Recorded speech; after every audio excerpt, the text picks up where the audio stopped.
So, okay, so here's my understanding. So I'm gonna tell you what I found this morning, and then we'll decide whether or not you think that's as interesting as I think it is, and then we'll decide what to do. Okay, so so I've been investigating over the last 2 days a bunch of things that I'm writing up for my thesis, where in the past I was like, oh, I think if I probably thought about this, I could come up with some way to characterize this or that and prove this theorem. And yeah, so over the last 2 days I've been actually doing that, and it's all worked basically the way I thought. This one thing that I was looking at this morning is the following. So say you have a parameter in the space of parameters for a neural network. The usual assumptions with the architecture, like that it's a single hidden layer network with tanh activation function, that kind of thing, apply. So say you have a parameter. There's a subset of the parameter space that is functionally equivalent to that parameter, in that the parameters in this subset, they all implement the same function from inputs to outputs. Maybe they do it by different weights, maybe they're related by a permutation, or maybe in some other way they implement the same network. So I'm interested in the properties of this, what I'll call the functional equivalence class. So this is the set of parameters in the parameter space that implements the same function as a given parameter. This is the functional equivalence class of the parameter. And this morning I proved that this set is piecewise linear path connected. So that means that if you take any two parameters in the set, there's a piecewise linear path between them. It has some number of segments, but the path importantly stays within the functional equivalence class. So you can kind of vary the parameter through this kind of chain of straight lines and get from one parameter to another, anywhere in the functional equivalence class. I should qualify. That's true if and only if the network is reducible. The parameter is reducible. If it's an irreducible parameter, it's kind of fully utilizing all of the hidden units, then it's actually not connected at all. It's a discrete set of that you get from all of the permutations and sign flips of the units. But yep.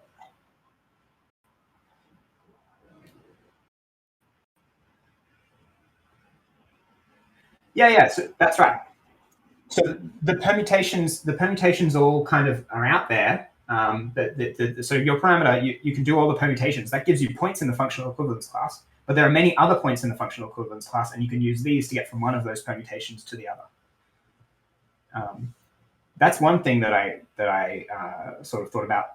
The other thing is that I think I've got a bound on the diameter of that set, where I define the diameter to be the number of segments in the shortest path between any pair of...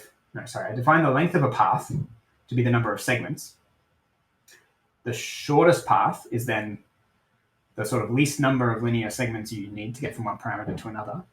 And the diameter of the whole functional equivalence class is the longest, shortest path between any two pairs of parameters. So this diameter is like a number of segments with which you can get from any parameter to any other parameter in the class. And it's logarithmic in the rank of the... oh, sorry, that's not quite true. It's like... it's linear in the rank. No, it's linear in the number of hidden units or something like that. But if the network has particularly low rank, if at least half of the units are redundant, so the rank is at most half of the number of hidden units, then it's logarithmic.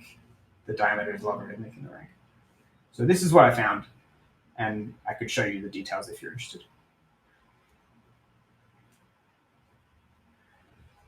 Any other votes? Really sounds very interesting. Were you saying that this is, so it is connected if it is reducible? Yeah, or was it irreducible? Yeah, of course. Yeah. Reducible if and only if linear path connected. Piecewise linear path connected, sorry. Piecewise is important there. Right, okay. Yeah, I would like to know. That's my one vote. Okay. 2 votes seems like a quorum for me. So, but I will advertise one other thing that I've been working on this afternoon, which is that I'm trying to take any particular parameter in this functional equivalence class and count the number of directions in which you can move that parameter and stay inside the functional equivalence class. I don't exactly know what to call this quantity. It's some kind of dimension, but it's a little bit complicated because like you might be able to vary in two directions unilaterally, but not kind of like jointly. So I don't exactly know if it's a dimension. But yeah, this is another thing I'm working on, and I look forward to showing you about that soon. But I'm still working on the details. Okay, so let me tell you about this path connectivity stuff. I do have to think a little bit about how to present this because it kind of exists in my rough notes at the moment, and I'm still in the process of writing it up. Okay, so this is an overview of what I'm showing. So I've studied an algorithm that takes a particular parameter and sort of standardizes it.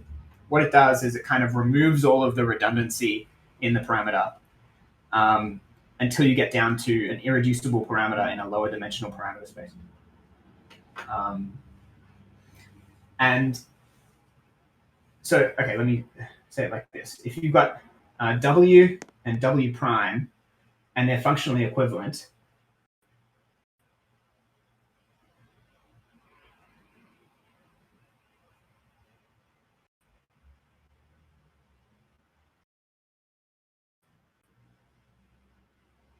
yep, that's right. So this is in what I'll call WH, which is the space of parameters for single hidden layer tanh networks with H hidden units, an arbitrary number of inputs and an arbitrary number of outputs, and biases are allowed as well.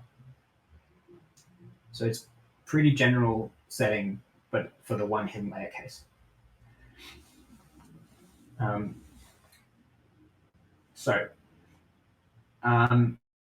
To sort of talk about these being functionally equivalent, one way you can think of that is that there's some way of reducing W to a parameter W star.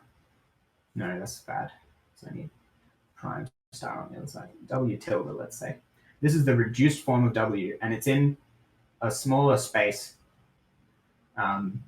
where R is the rank of the parameter. So you sort of eliminate some hidden units, and you move around the other hidden units to make them work. Actually, sorry, I'm going to backtrack a little because I don't want to go to another parameter space. I want to stay in the same parameter space. So I'm just going to say this is in it's in like standard form or something like that.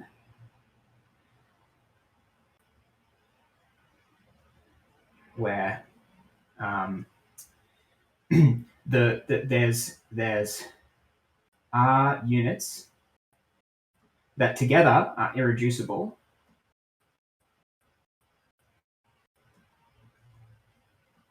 and the rest of the units, H minus R units, they're all zero. So this is like you take a parameter like if you had one outgoing weight and a one outgoing weight and a zero incoming weight and a one incoming weight. So this is like A1, A2, B1, B2 in a simple example with no biases and everything is one dimensional. Then this unit one with outgoing weight one and incoming weight one is kind of useless. So it's not contributing anything because tanh 0 is 0, so 1 times 0 is 0. So this is really just tanh x. So you would want to reduce that to 0, 1, 0, 1. So you've kind of taken this useless unit and you've made it actually 0 for all of the parameters. So that's what I want to do with this step. You can sort of do the same thing over here to get W tilde prime. Then these are related by permutations and sign flips.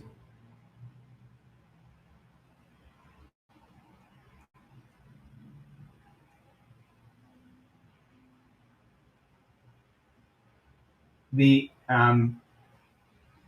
example would be something like if over here you had 1, 1, 1, 0. So this is the same network except the units are swapped around. So now the first unit is 10hx and the second unit is 0. Then you would reduce this down to 1, 0, 1, 0. And then it's just a permutation between them where you just swap the units. In this case, it's a permutation in the original unreduced units as well, but that's not generally true. Whereas it is generally true that if two networks are functionally equivalent, then if you do this reduction, the one with the 0 units, these will be related by permutation and sign flips always. So my approach is to show that I can construct a linear path from W, piecewise linear path from W to W tilde, and then to show that I can execute any permutations and sign flips between two parameters in the standard form with 0 units lying around with a linear path. And then I just reverse the construction to do this path. And that's how I get my piecewise linear path from W to W prime. So that's an overview of the approach that I want to use to prove this.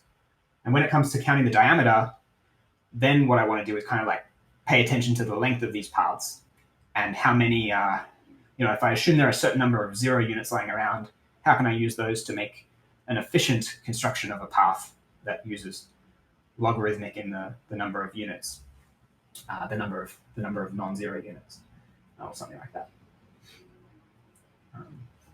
So any questions about this kind of overview?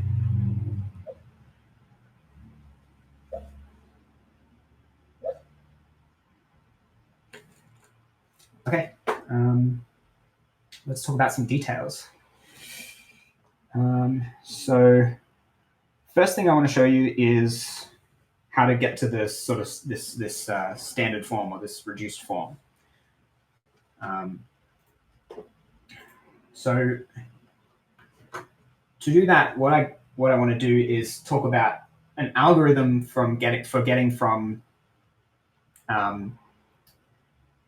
the original form to the reduced form, and then and then that algorithm kind of sorry, this is not something I need yet. Let me talk about the conditions of reducibility that I'm going to use. Okay, so I'm on the next board. So we have W, and we want to kind of get it into this 0 form. And we know that it's reducible. And actually, let me change my approach for now. We actually only need to produce a single unit. We need to have a single unit in that 0. Oh no, sorry, that's not right again. Yeah, we want to get rid of all of we want to get it down to have all of the redundancy removed and have 0. So I'm going to show you this algorithm. So I'm going to call this algorithm reduce W. The algorithm is an iterative algorithm of kind of checking the conditions of reducibility. And each time the condition of reducibility is met, we can exploit that to change the units, set one of them to 0 and the other one non-zero. So while W is not in reduced form, we're going to modify W.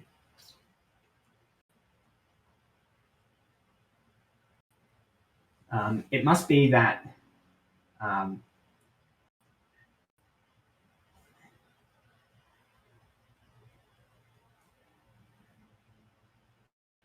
let me write W equals a bunch of outgoing weights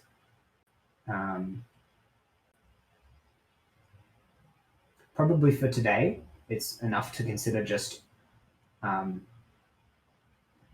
outgoing weights and incoming weights and not worry about biases. But you can believe me that you can do this if you have biases as well.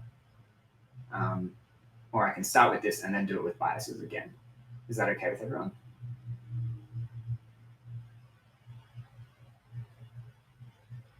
Sure.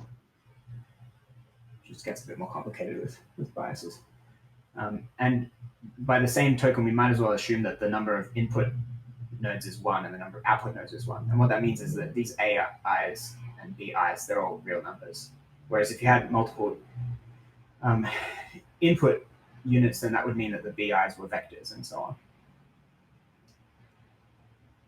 But yeah, if we just consider this simpler case for presentation, it's going to be a little simpler. And I'm telling you that the algorithm is basically the same, except you're using vectors instead of scalars. Like there's very little that changes when you do the generalized case. So this is quite illustrative. Anyway, if some AI is equal to 0,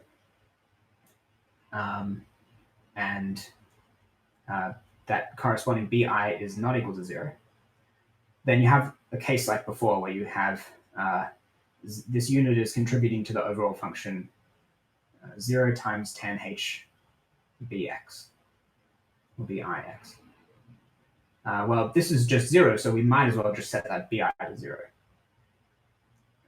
So we're going to set BI equals to 0. And so this modifies our kind of mutable parameter. And in the end, after all of the modifications, it's going to be in the reduced form. Okay, so that's one possibility. Another possibility is that some BI is equal to 0 and the AI is not equal to 0. In this case, we want to do the same thing. We have now AI tanh 0, which is just AI times 0, so we might as well set AI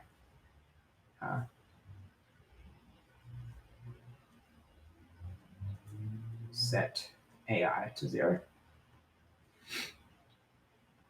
A third possibility is that some pair of units, some BI is equal to BJ. Then we have a situation like this: AI tanh bix plus AJ tanh bix, because BI and BJ are equal. But now you can just collect these tanh bix's, and this is really a single unit with an outgoing weight AI plus AJ. So we don't need one of the units. So first we have to run your NP-hard problem to figure out. I'm sorry, what? So first we have to run your NP-hard problem to figure out which which sequence of these things to do.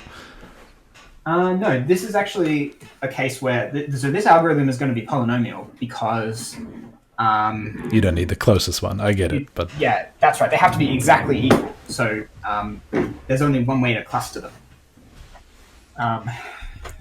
So that's okay. But if you wanted to be doing this for like nearby pairs of Bs, then you got to the optimal way to do that is going to involve solving an NP hard optimization problem to figure out which BIs to pair with each other.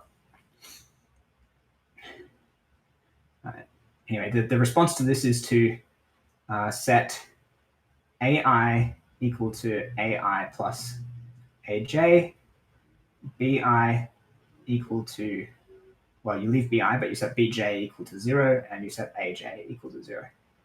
So that eliminates one of the units, and you keep the other unit. There's a final case that I'm going to just erase some things for, because we don't need these anymore.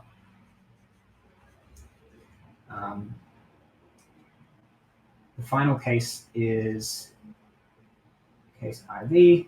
If BI is equal to negative BJ, now you can use the odd property of the tanh function to do the same manipulation, but this time you end up with, you need to set AI equal to AI minus AJ.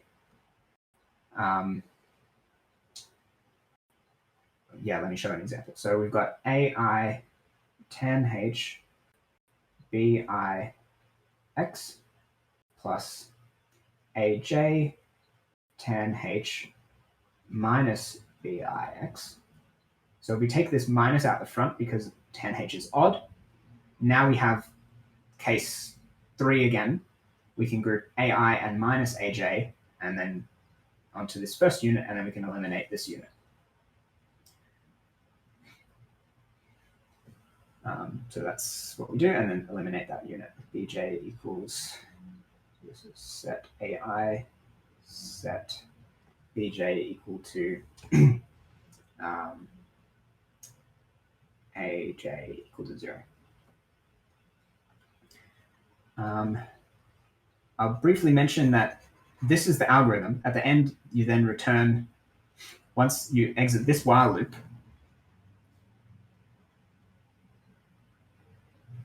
you return the final value of W, because if none of these conditions are met, then the non-zero units constitute an irreducible parameter of rank R, where R is the rank of the original parameter. If you start with a reducible thing, it's only important that it'll be less than H for what we're going to do next. If it's reducible, you eliminate at least one unit. The order that these might happen in is a little bit tricky. So what can happen is that you might think that you could just do this without a while loop, but you could just go through and eliminate all of the case I, all of the case II, all of the case 3, all of the case 4. But the problem is that after you've done that, eliminating case 3 and 4 might, because you're changing the A's, that might give you some new case I's. But that's okay, because you can just go back and eliminate all of those afterwards. And then that's all that could happen, I think. So this is a polynomial algorithm for reducing a parameter. Any questions about the algorithm? I wonder if you can set up a single function, which is you can. Yeah, that's doing all of these. An expository version of the algorithm. My one shot. This is what I would call the iterative reduction algorithm. My one-shot reduction algorithm partitions the BIs based on their absolute value, and then immediately deletes all of the ones that had BI equal to 0, and all of the clusters, all of the partition cells for which the sum of the AI is equal to 0. And then every remaining partition cell gives you one unit in the reduced parameter. Okay. Yep. So sometimes when you're doing a proof, it makes sense to talk about that version, but in this case, I think it's easier to think about. It's easier to think about each of these steps individually, because it's going to be very easy to construct a path that corresponds to each of these parameter updates. So that's my next topic. Any other questions?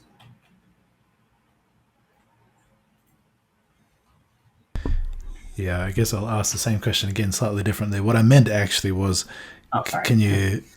no, that was a plausible answer to one interpretation of my question, but could I formulate a single function whose gradient does all of these things?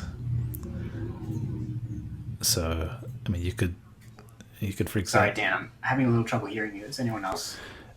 Yeah, I'm using a new microphone. I don't know how to set it. Can you hear me? Maybe it could be that the sensitivity is too high, so it's not picking up when you speak quieter parts of your sentences. Hello? Discord settings should be able to control it. Hello? Yeah, I can hear you. Yeah, I think that's right. Okay, is that better now? So far. Yep, all right. Yeah, I was just wondering if there was a single function whose gradient would implement all of these kind of simultaneously, so you could kind of sum over... probably not, right? I was just wondering if this... like if this is a single step linear path or something like that? Yeah, it doesn't, not obvious to me that it can be done, but it's kind of interesting to wonder. Maybe. In this case, what I show eventually is that you can do all of this if you use the one-shot version of the reduction algorithm. and you're including biases and everything, I could do a 2-segment path to get from W to reduce W, which is pretty close, I guess. Yeah, cool. 1. It might be possible to do it in 1, but yeah, so far I can do it at 2. And that's what I'm going to work towards showing you now. So so our job is to construct a path from W to reduce W. So W is path connected to reduce W. Well, along the way in the algorithm, there were a bunch of different iterations of W. So call them like W0 is like the first version. And then after the first iteration, you get to W1. And then after the second iteration, W2, and so on, all the way to the final version, however many steps it took. Let me see, which would be H minus R, because that's how many units you have to eliminate to get down to a rank R version of the parameter. So the question is, for each possible step, can we implement that as a path? And that is what I'll show you next. So if it's if you're talking about I, which involved just setting so I mean it's easy to like imagine a path that implements these, but the trick is that you have to keep the function equal throughout the variation along the path. So if some AI is 0 and you would like to set BI to 0, that's easy because you just go ahead and you interpolate between the version of the parameter AI equals 0, BI equals B, and then you just interpolate to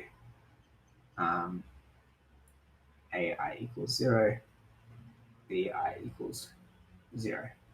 And because this whole way the AI is locked at 0, that means BI never influences the function. So this is easy. This is the easiest case. I wonder if any of these will be too much easier because I've taken away the biases. I don't think. Yeah, we'll see. Okay, so let me see. Case 2 in the algorithm involved if BI is equal to 0 and AI is non-zero, this is going to be the same situation. Yeah, this one's a little bit more complicated when you have biases. But for now, if AI is a constant A and BI is equal to 0, then remember we're looking at A tan H 0, and this is the contribution to the function. It doesn't matter what we do with A, and so we can just lerp it to 0 straight away in one shot. If there are biases, then you have to do something a little bit different here because you're allowed to have tan H of a constant here. So you have to find a way to sort of move this constant A times tan H of a constant, the input, the unit bias, over to the output unit's bias. And that takes 2 steps.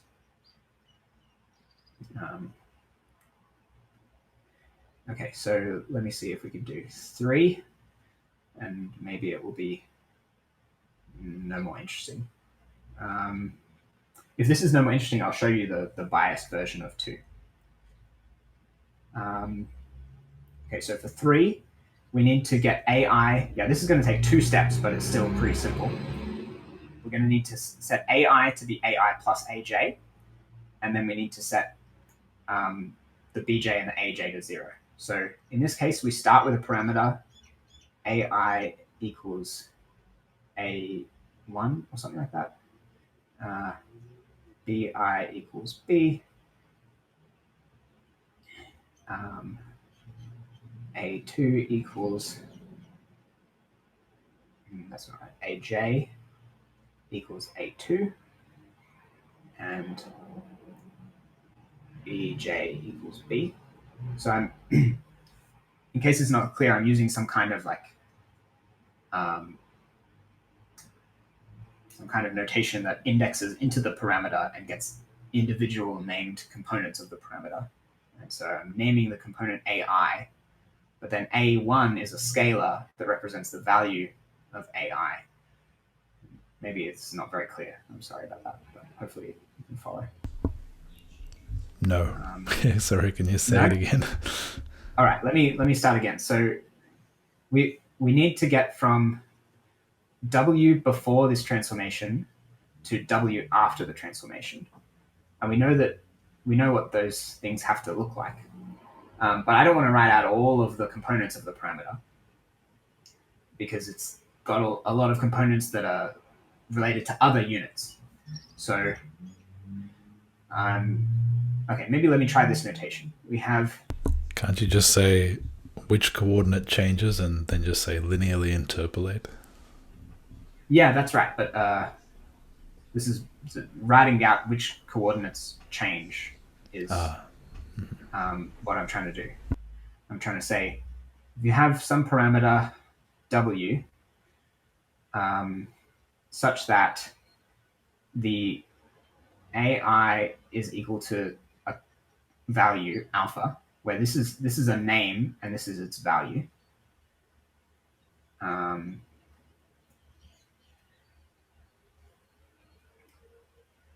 You have another output weight AJ equal to another value alpha prime. You have two input weights BI equal to beta and BJ equal to beta. So this parameter W has some other components. They're all going to be fixed throughout the interpolation, so they don't matter. It's these ones that are the ones that matter. And the confusion, I guess, comes from the fact that... Yeah, I get it now. Just when it was called A1, I was confused, but now... Okay. Yeah.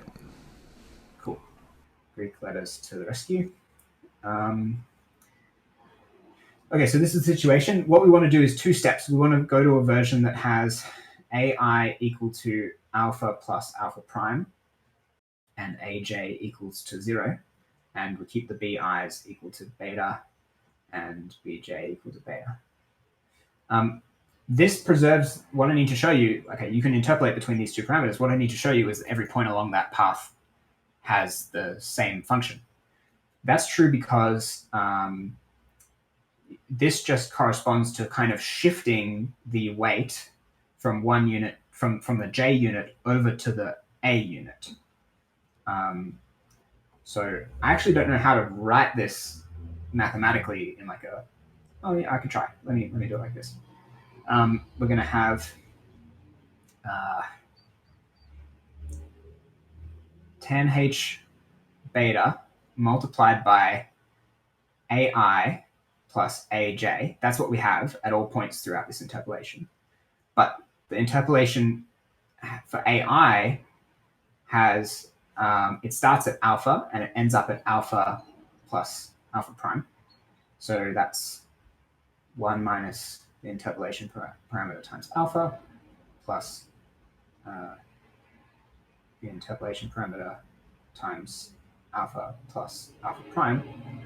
And the AJ is interpolating from alpha prime to 0. So 1 minus lambda alpha prime plus lambda times 0. And if you cancel this out, you end up with just alpha plus alpha prime, which is where we started, AI plus AJ. So importantly, it doesn't depend on lambda.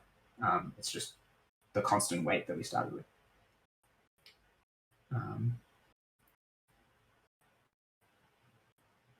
Okay, so that preserves things. The next step is to go to the tiebreak, which is we keep the AI equal to alpha plus alpha prime and AJ equals to 0. The only thing we needed to do now was set BJ to 0.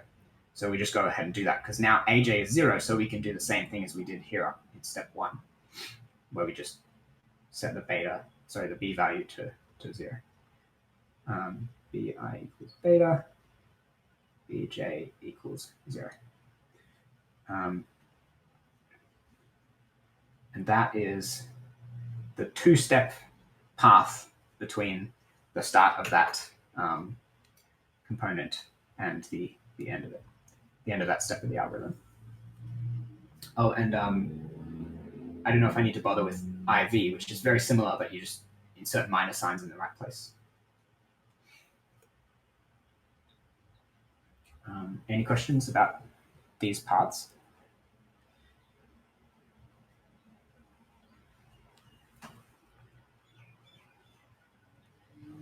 Okay. Okay, I want to show you more about the, we've done, basically this does the reduction step of the sketch that we started with. We get from W to W tilde. And we get, by reversing these paths, we get from W tilde prime back to W prime. But now we want to do the permutations and sign flips thing. So because that's got some kind of interesting different stuff coming on involved, I don't want to show you what the bias is, but like I said, if there are biases, then step 2 is a little bit more complicated. Let's talk about permutations and sign flips. So you'll have to believe me that if you have parameters in this reduced form with the zeros lying around, then they are functionally equivalent if and only if they're related by permutations and sign flips. Sorry, Matt, your orb is getting in the way of the orb cam, your globe. Cool, that's better. Cool, thanks. Okay, so what we want to do is get from, actually maybe it's not clear what a permutation and sign flip corresponds to in terms of these parameters, so let me make that clear first. I said there's this A1 through to AH, B1 through to BH. So at the moment, maybe some of these are zeros in our reduced form, but this is a general situation as well. You can apply these transformations too. So a permutation transformation with a permutation pi is going to turn this into a pi1 through to a pi h. So you just permute the outgoing weights, and you do the same permutation on the ingoing weights, and therefore you've just moved the units around in the summation that represents the function.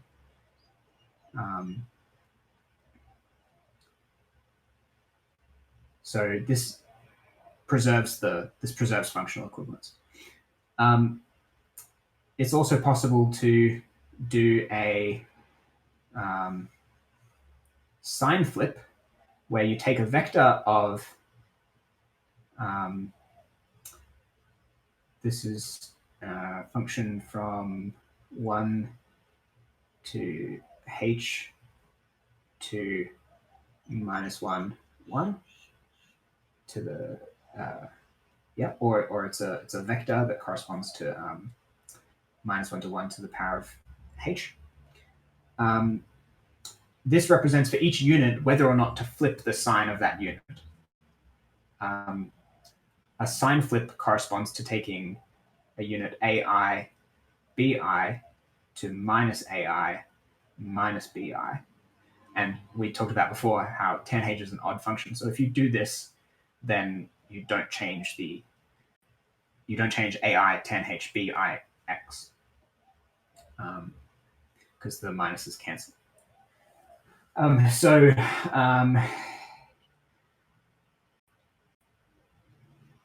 If you have two units that are related by these kinds of transformations, then actually I'm going to erase this because I want to write this in a different way. And I think these transformations are fairly simple. If you have a transformation that's like t for some sign flip vector composed with t for some permutation, then you can split those up into very simple components. So t for the sign flip thing can be composed into individual sign flips, and the permutation, you can write the permutation as a bunch of transpositions, so swaps of two particular elements. And then you can deal with a chain of swaps and individual unit sign flips. So if we want to show a path from one vector to a transformed vector, one parameter to a transformed parameter, we just have to handle individual sign flips and individual swaps. Is that clear? Because that's what I'm going to go and show how to do. you can decompose this into something like t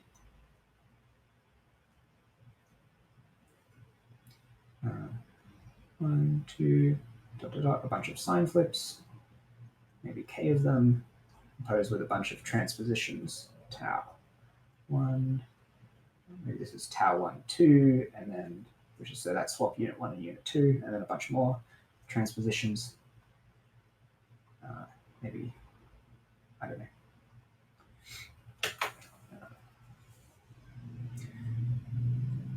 I'm going to blank this board and actually do the proof for those paths. So is this clear?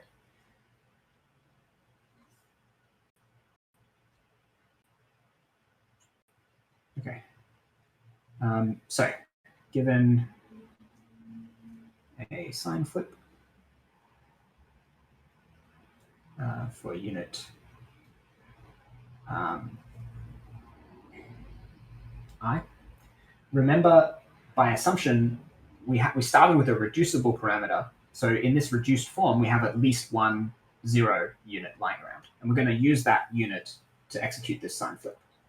So we have a parameter that has something like, using the notation from before, AI equals alpha, BI equals beta, but we have some other parameter out there where AI equals 0, AJ equals 0, BJ equals 0, where J is one of the 0 parameters, 0 units that we have in our reduced form. So the path involves picking one of those units to use as like an auxiliary unit to execute this transformation. What we basically want to do is shift the outgoing weights and shift this unit over to that 0 unit, and then shift it back, and on the way negate it, or other way around. You could shift it and negate it, and then shift it back. So that takes 3 steps that are going to be linear interpolations. The first step is to go from to make the units match on the B value, because then we're going to be able to exchange their outgoing weights. I'll do the negation first, because that's like the interesting part, and then you'll be wondering where it's coming if I don't do that. So we're going to make the units not match, but have opposite B values. Negative beta. So this is the change from 0 to negative beta. And I'm allowed to do that without changing the function, because AJ is fixed at 0 during this transformation, during this particular segment of the path. But now we have this situation where we have BI equals to beta and BJ equals to negative beta. Now I can trade off AI and AJ with a minus sign. So if I take AI to 0, I can take AJ to minus alpha. And if I keep the BJs fixed during that, sorry, the BI and the BJ, if I keep them fixed, then this will preserve the function. And that's the same kind of interpolation argument that we talked about before. And then the final step is to, I said you can do this with 3. It's not working, is it? The final step would be to take this beta to 0, but then I forgot we're actually going to have to shift the weights back, because we don't want a transposition to kind of happen as a part of this. It would be okay if it did, because we could just add another transposition later. I'm going to tell you how to deal with transpositions. But anyway, we'll do this. We'll set AI equals to 0 and BI equals to 0. And then we have AJ equals to minus A and BJ equals to minus B. And once again, we can do this because AI is 0, so we can vary BI. I guess I need another 3 segments to do the exchange backwards to get the alpha and the beta, minus alpha and minus beta, into the original position in the network.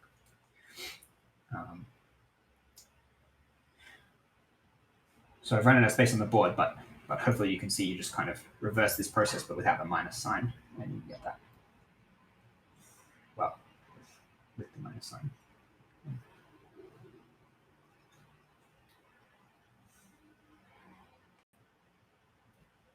So where's the next board? We'll do transpositions. Are these boards over here? No, that's recording. Okay.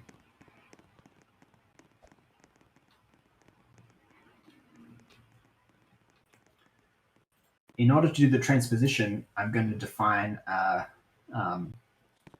zero exchange.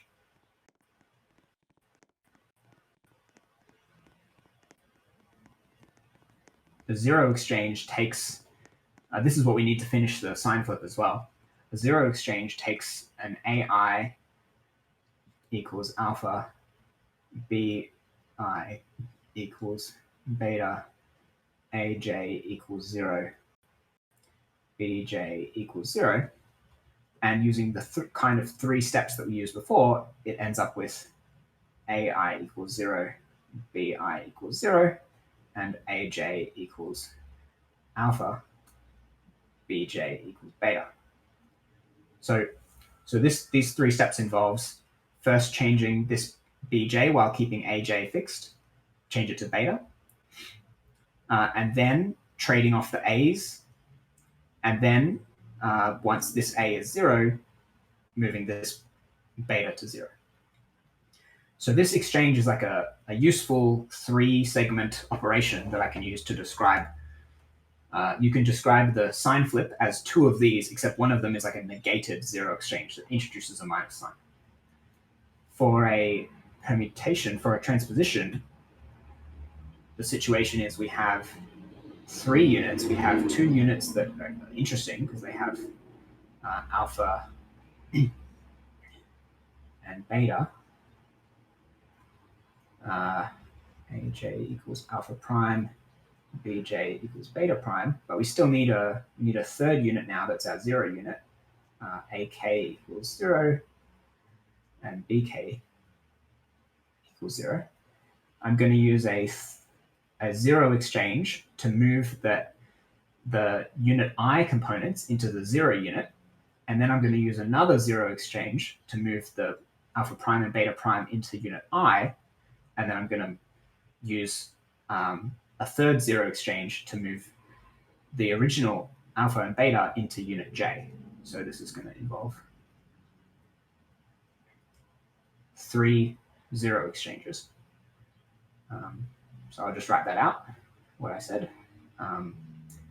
AI equals 0, BI equals 0, because we moved them over to here. AK equals alpha, BK equals beta. So this is like swapping these variables in a computer's memory using a temporary register or something like that. AJ equals alpha prime still, BJ equals beta prime. That's the first one, so we moved this over to here. The next step is going to move this to here. So alpha I is equal to alpha prime, BI is equal to beta prime, and the 0 comes into the J unit.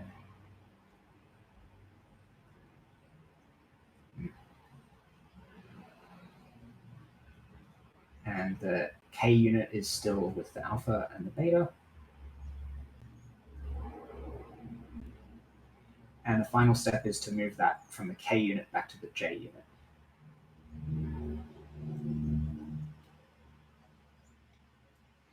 So we keep the I unit with the prime values. And then the J unit takes, with the 0 exchange, it takes the alpha and the beta.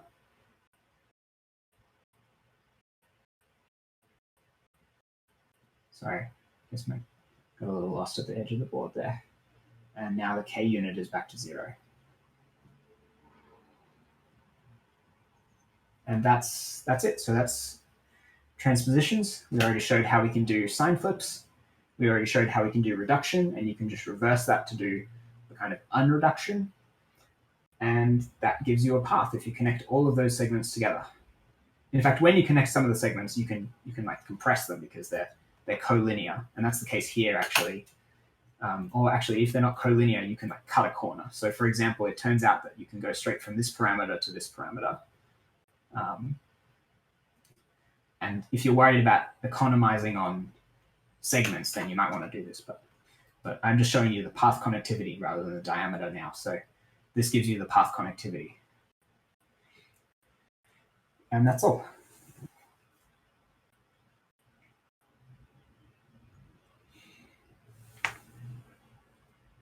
Any questions? Yes. So the claim of connectedness is saying that any parameter in this in this equivalent class can be via this procedure path connected to the irreducible version of it with all the zeros lying at the tail end of the A's and B's. Is that correct? Mm-hmm. So that's a standard form. So that's saying that everyone can reach the standard form. Well, okay, so yeah, that's true. If you define a standard form where the zeros are at the tail, but what I've shown is stronger. Because you can also like reverse that process, and therefore you can actually path connect any pair of components, even if they're not individually in the path in the standard form, because you can go via the standard form. Yeah, that makes sense. So I wouldn't say that's stronger, but yeah. Mm. Yeah, that's a claim. Yeah. Okay. Yeah. Sure. That's right. So the theorem I'm showing is that if W is in WH, oh dear.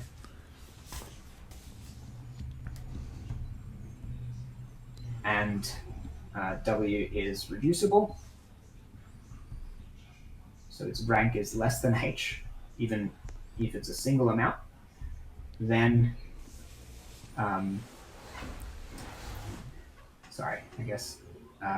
then if W prime is in the functional equivalence class of W. You might want to move over a little bit, sorry, Matt, so that org cam goes with you. You're right. Sorry, I forgot to do that. This means that W prime is in WH and the functions are equal. This implies that W is piecewise linear path connected to W prime within this set.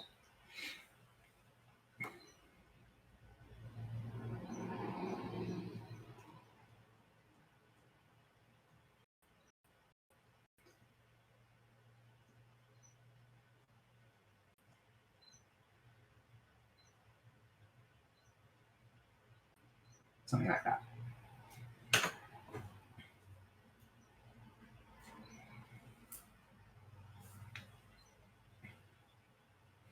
Okay, I'll tell you one last kind of exciting thing about this, which is I think like an implication.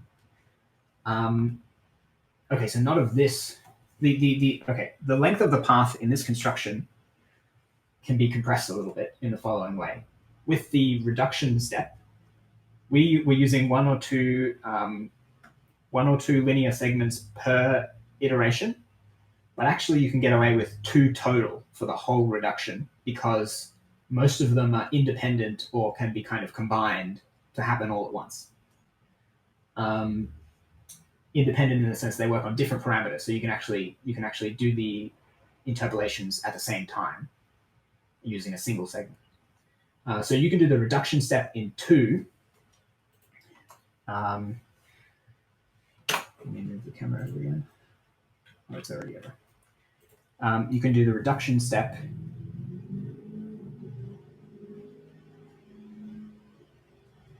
two segments,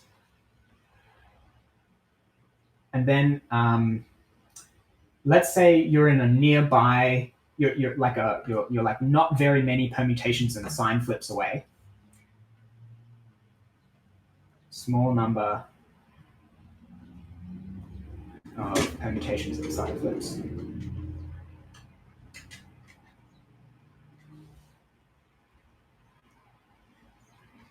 Or actually, if you have many 0 units lying around, which means you can start doing some of these swaps in parallel, for example, because you can use like 2 registers at once, and using a single path, you can like put 2 units into 2 registers and then put them back into another 2 units or something like that. Then you can do a small number of segments to execute the that transformation. And then the reverse reduction step at the other end, again, takes another 2 segments. This is potentially quite a small number of segments, and what it does is it gets you from kind of one section of the parameter space that is symmetrical, like with another section of the parameter space based on permutations and sign flips.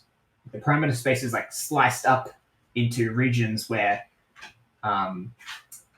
it's like some kind of kaleidoscopic thing where like permutations and sign flips are like all these symmetries.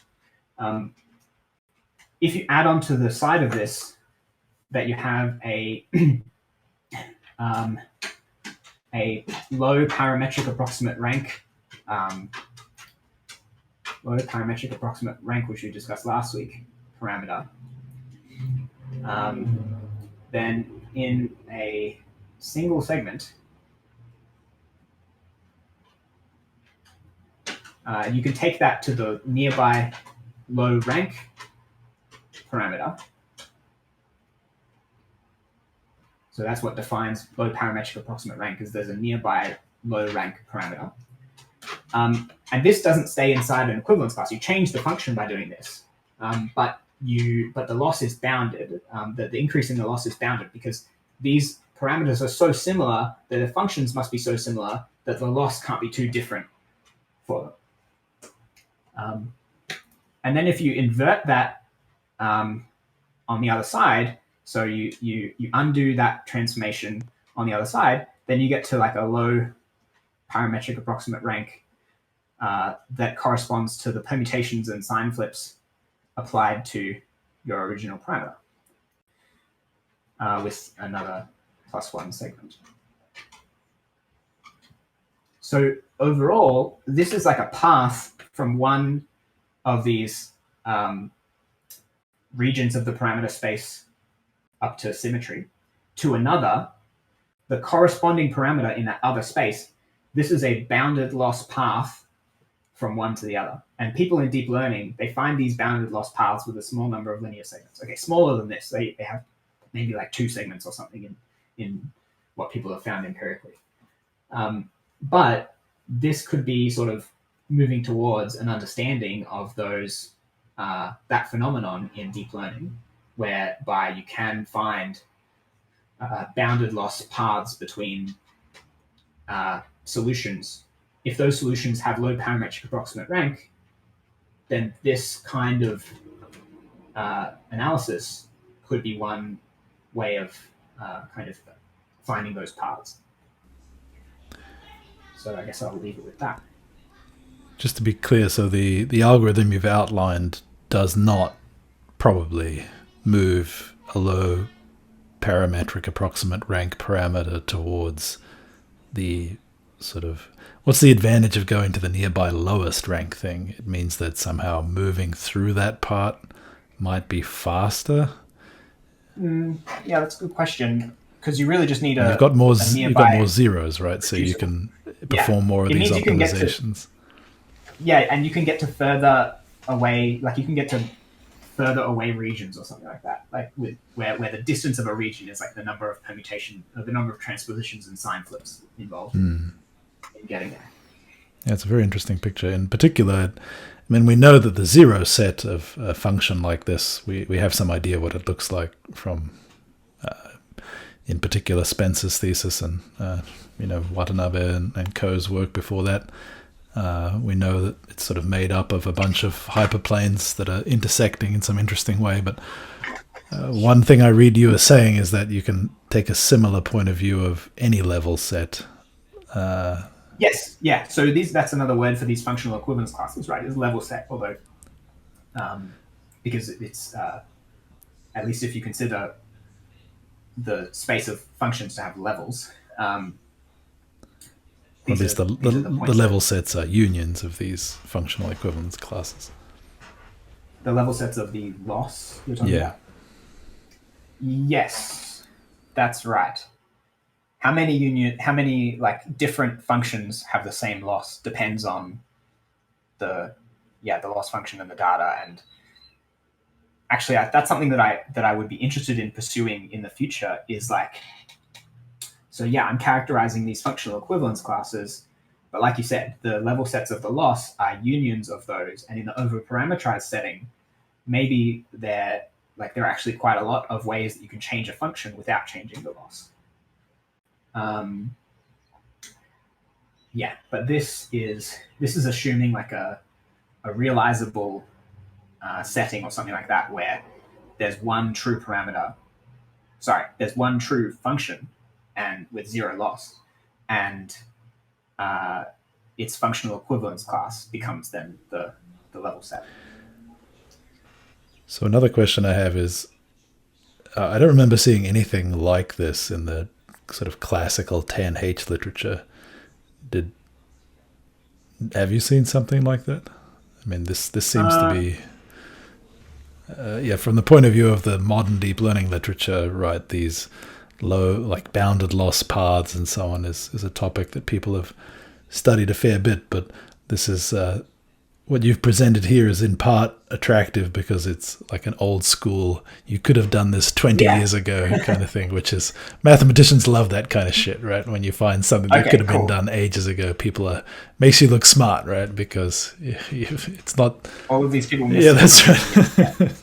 Well, it's possible that this exists out there and I haven't seen it, but, I'm not going to claim it, like, no one would have known to do this 20 years ago or 30 years ago because there wasn't all this buzz about path connectivity, mode connectivity in deep learning, right? Yeah, I mean, even before that, it's a very sensible mathematical question. So I agree that probably if you'd gone to Fukumizu and said, "Can you do this?" he probably could have figured it out. I'm pretty sure, but that's right. That's my impression. But okay. So I actually would like to say that I have seen no one. So I would believe that other people would have thought of and been able to do, been able to prove what I've shown you, which is that if the parameter is reducible, then there's like at least one of these zero things, and then you can do this. You can construct this long path. But what I alluded to about being able to compress the path by using like multiple zeros at once, I haven't seen anyone go beyond the surface of reducibility and measure like, well, how does this change if you're even more reducible? If you're like super reducible, there are lots of redundant units. That's something that I think could have been done, and I'm having fun writing it up in my thesis. And that's like quite an interesting dimension of this space that I'm having fun exploring. And yeah, I feel like that's something that maybe could have been done but wasn't. If anybody has other questions, they should interrupt me, but I'll make one more comment, which is, having watched Matt go through the process of getting to these recent results, it's always striking to me how, it's a bit like this plateau in training a neural network, right? Where, not to say that Matt was in a plateau for most of his thesis, but clearly you were acquiring a very deep understanding of all these things, which have now kind of just very rapidly unlocked a bunch of interesting things for you. But it was probably not that clear during the process of deeply studying this tanh literature that it would be useful in some way or unlock something interesting at this point. So there's always nonlinear returns to mastery at some stage, and you just have to proceed through those early stages with a bit of faith that you'll find something. Yeah, that seems about right. Although I would say that the thing that has brought this all to a head for me has been having to actually sit down and write a thesis. And yeah, most of these things I've like had some inkling that I'd be able to do this, like I said at the start, since a while back. Like the idea entered my head that you could do this kind of reduction in this way very early on, and even the path connectivity stuff. As soon as I was thinking about, as soon as I saw that in the literature, I was like, oh, I could probably construct paths. And yeah, just today was the first time that I sat down and actually tried to do it. Yeah, since there's a couple of other new PhD students here, I'll make a sort of general research remark about that, which is one can easily not sit down to do things because they don't seem that sexy, right? So maybe some of these things individually, if you think about them, you're like, yeah, I could probably do that. But maybe you don't sit down to write them down carefully or think through every detail because it's not that sexy. You kind of want to maybe think about the big things, the exciting things. But the people who sit down and do the somewhat boring steps, just getting things right, this is the only way to have really good ideas. So one shouldn't underestimate the value of the unsexy things. I have a question. Mm-hmm. Sorry, Dan, to interrupt you. No, my little rant was finished. Okay, I have a question. I understand that the initial reduction algorithm will take any reducible parameter set down to the irreducible, the standard form. My question is whether or not the set of parameters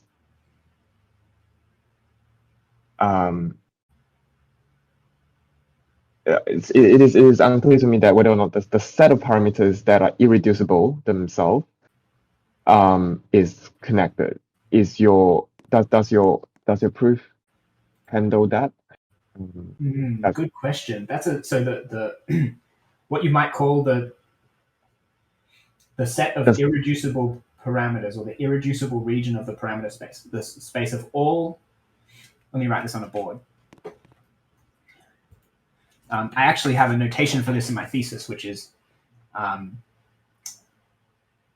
some fancy I of WH, which is W in WH such that W is irreducible. Is this the set you're talking about? What is WH again? The parameter space. Okay, right. The two-H dimensional parameter space. Yes, for our case, with one input. And W is irreducible. So yep. Okay. And irreducible has that very technical meaning outlined by that 1, 2, 3, 4 criteria. Yep. Yeah, exactly. Yeah. Or there does not exist W in WH minus 1 such that, or I better call this W prime, W FW is equal to FW prime. So it's like minimal or something like that. Yeah. So my question is, so you have proved that every function can be reduced to every function. So every functionally equivalent parameter is that equivalence class has is path connected towards one of this. But have you proven that the set of all of these is connected, or all of the irreducible ones is connected? Mm-hmm. So make sure, like, I wonder if trying to understand what you're asking, because there's like two parameter spaces going on. You've got that parameter space of dimension H, where you have some reducible parameter. Yep. And then you move that, you reduce that to some version of the parameter that's in the standard form. You can view that as irreducible in a lower space with R hidden units. Now it's an irreducible one. But if you have those zeros there, this version is actually still a reducible parameter. So so the question of like, what is in this parameter space down here, what is the equivalence class? This is different. Yeah, so my question actually boils down to in the R statement. Okay, another way to state it is forget about the standard form with the zero tag on at the end or something like that. So can multiple different sets of irreducible parameters parameterize the same function? So can a function be Okay, so does that even make sense? I don't know if I wonder if this will answer your question. I can very clearly characterize one of the things, the reasons why we are interested in like path connectivity is like it's kind of the the equivalence class for W when W is reducible. This is a complex object. And so we have to go to great lengths to like study whether or not it's like connected or something like that. But W when W is irreducible is really simple. Yep. Okay. It looks like this. It equals the union over all sign flip vectors in -1 + 1 to the H, union over all permutations in the symmetric group on H elements of the singleton set transformation of W. This is a discrete set with H factorial times 2 to the power of H elements. Right. So I think that probably answers my question, which is whether or not we can do this with like this set has all the same numbers permuted and sign flipped around, but there isn't any possibility of achieving the same function with actually different parameter values. That's exactly right. So you've got the same units up to these sign flips and up to reordering the units, but if you vary the B or the A a little bit outside of that, you get a completely different. Well, you get it not a complete. It's a very similar function, but you get it. You change the function. Okay. All right. So So a more precise way of stating this theorem actually is something like the theorem on the earlier board is like it's if and only if it's reducible. If and only if, because in the case of the irreducible parameters, we have a discrete disconnected set of parameters. Yep.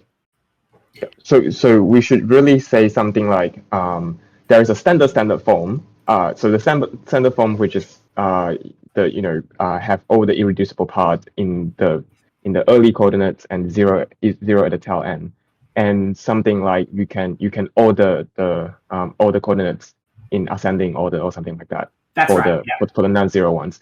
And then the claim is that this is a standard form, and the claim is that everything else is path connected to that W. Yes. So I kind of let me do one more thing, which is like you have your version of the parameter where you've got some zeros. No, sorry, you've got your version of the parameter where there's no zeros. Yeah. And then you do this reduction, and then you've got some sort of scattered zeros. And then what you're saying is then you basically sort to make sure that the zeros all appear at the end, or you just omit them. Yep. That is, and these are sorted now. Yep. And they're not only sorted, they're flipped so that all of the B's are positive or something like that to get rid of the sign symmetries. Yeah. Now that is what I'll call a canonical form. Okay. And it's true from what I've shown that the path connectivity of the first bit does this, and then the transpositions and sign flips can do this. But actually, for the proof of the connectivity, I kind of skipped the canonicalization step and just did the permutation at this level. Because it also happens to be true that if you're in this form, then you're related by permutations and sign flips. So I think my original question is that whether or not we have multiple canonical forms in the equivalence class of functions. Good question. And no, this form is indeed canonical, or at least I haven't written up the proof for that yet, but that's my almost certain. Right. That all goes through. Yeah. That sounds surprising. That sounds like a pretty heavy-duty result, isn't it? Well, let me see. So, okay, I'll try and convince you in a moment, because I've recently written down like a sketch of this proof. Right. Because this is one of the sections of my thesis. One of the chapters of my thesis has 4 components. One of them is this canonicalization algorithm and the theorem that this form is canonical. Mm-hmm. And then it has characterization of the functional equivalence class as a union of like some complicated vector subspaces. Mm-hmm. And then it has this connectivity stuff about the functional equivalence class. And then what I'm working on next is if you're at a particular place in the functional equivalence class, what is like the local dimensionality. But anyway, so yeah, this canonicalization stuff is like the basis for all of this. Yeah. So I have a theorem here that 2 parameters are functionally equivalent if and only if this canonical form is equal. Yeah. And the proof is, it's easy to show that if the canonical form is equal, you're interested in the other direction. If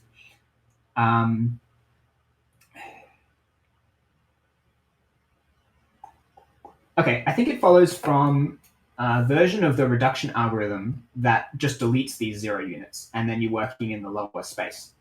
Sure. Because in that space, it's true that this sorting algorithm works, and that is not a result from me. That's from Sussman. That's the result that's actually the same result as I put on this other board over here, characterizing the first board of this set. Right. Of course. Yes. Yeah. Okay. That one. Yeah. Sorting removes all of the sign flips and the permutations, and that's all there is in the irreducible set. Yep. So yeah. Yeah, I forgot that result is saying that two parameters are equivalent to each other if and only if they are. That's an if and only if that. That's if and right. only if. Exactly. Yeah, and you said parameters, but you mean irreducible parameters. 2 irreducible parameters are equal if and only if they're related by permutations and sign flips. And yeah, that was a heavy proof in Sussman, right. Because he's using. I don't think he did it with complex analysis. He did it with some kind of Taylor expansions or something. Other people have done the same thing by using an analytic continuation of the tanh function into the complex plane, and then you can like read off the permutations and sign flips from the poles of that function or something weird like that. I don't understand it. But yeah, that's like the real math that I'm just using. I'm just applying that and talking about the consequences for other parameters. Right. I'm convinced. Yeah. Okay. Thank you. Any other questions?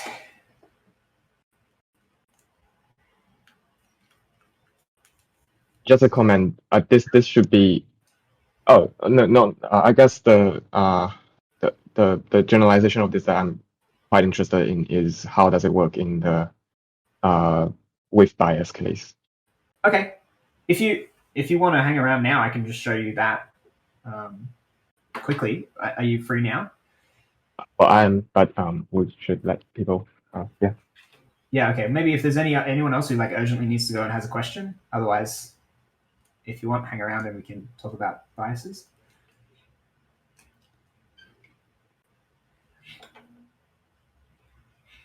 I have to go, but thanks, Matt. Okay. Thank you.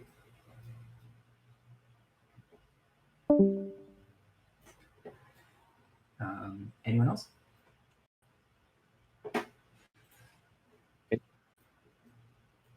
Okay, so in that case, I'll quickly try and talk about the biases. So the most of what I've said is true for like slightly different conditions on the slightly different reducibility conditions. Yeah, so I guess I want to know what's the corresponding Sussman result for that one. actually, this is the one that Sussman proved, and the one that I've used is like that's zero, a zero. variant of that handles the fact that you can't have. It's not quite a special case because it changes things. But yeah, this is the reducibility conditions. So if you have like some WBH or something like that, where B here represents the fact that it's a bias, then this is actually all of your hidden units have a bias and your output unit has a bias. So this is